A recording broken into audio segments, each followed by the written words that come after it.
Baik, semangat pagi. Kembali lagi bersama saya Andi dari KJ Pati.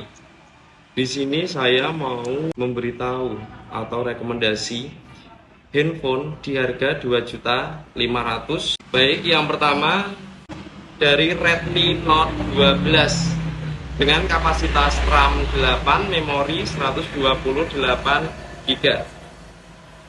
Di Redmi Note 12 ini juga sudah dibekali dengan layar AMOLED. Tentunya untuk refresh rate dari layar sendiri juga sudah 120 Hz. Prosesor Snapdragon 4 Gen 1 dengan kapasitas baterai 5000 mAh, pengecasan 33 Watt. Nah, di Redmi Note 12 ini dia juga udah dibekali dengan lensa utama 50 megapiksel yang tentunya ketika kita dipakai foto ataupun pakai video, pakai foto resolusinya lebih jelas, hasil fotonya juga lebih tajam. Dan di Xiaomi Note 12 ini selain kamera utamanya, di kamera kedua juga dia udah dibekali dengan kamera sudut pandang lebar 0,6. Dan juga yang untuk satunya lagi dia di kamera bokeh. Jadi di Redmi Note 12 ini dia sudah sangat komplit. Dari segi RAM sudah besar, memori 128, triple kamera, di kamera 50 megapiksel, sudut pandang lebarnya juga ada di 8 megapiksel ataupun di bokehnya 2 megapiksel.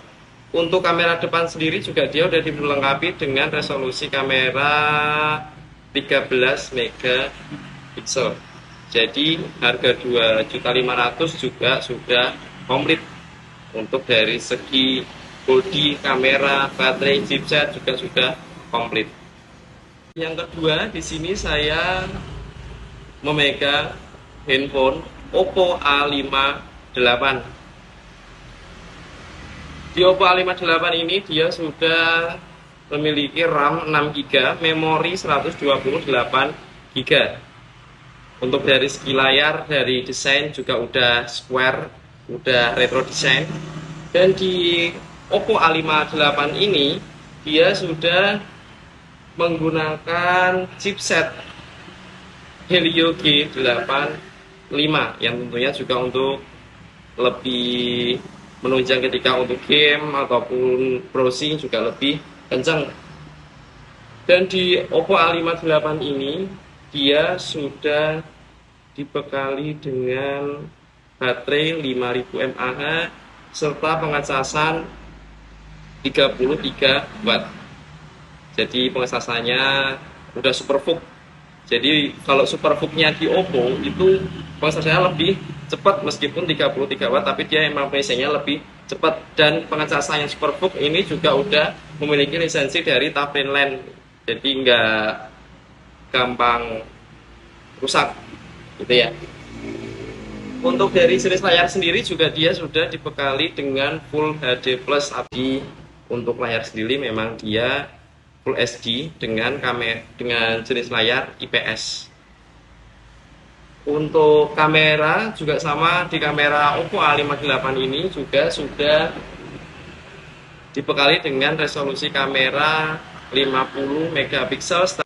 Untuk speaker di Oppo juga sudah menggunakan dual speaker stereo yang bisa di up sampai 300%. Jadi kalau kita dengerin musik atau nonton film juga lebih bagus.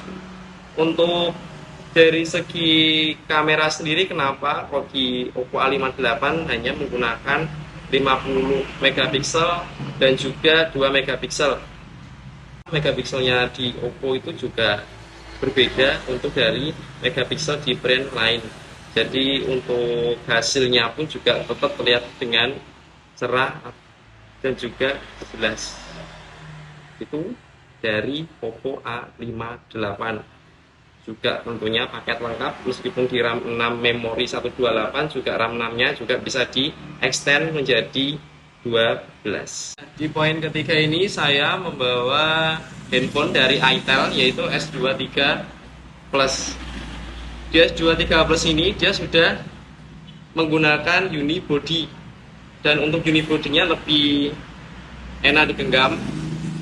Untuk dari segi layar juga dia sudah AMOLED Edge, layar lengkung tentunya. RAM dia sudah menggunakan RAM 8GB, memori 256GB.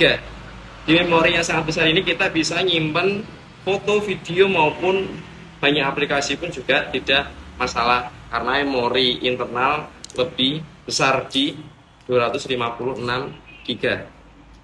Kalau untuk dari segi kameranya sendiri, dia sudah dibekali dengan kamera 50 megapiksel.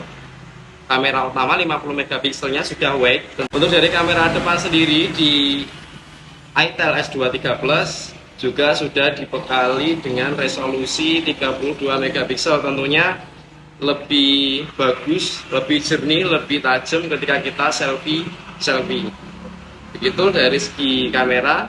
Kalau dari segi chipset sendiri, dia sudah dibekali dengan Unisoc Tiger T616. Jadi Unisoc sendiri juga dia memiliki kelebihan ketika dipakai game juga dia lebih adem. Ini sudah dibekali dengan baterai 5000 mAh serta pengecasannya 18 watt. Dibekali dengan NFC.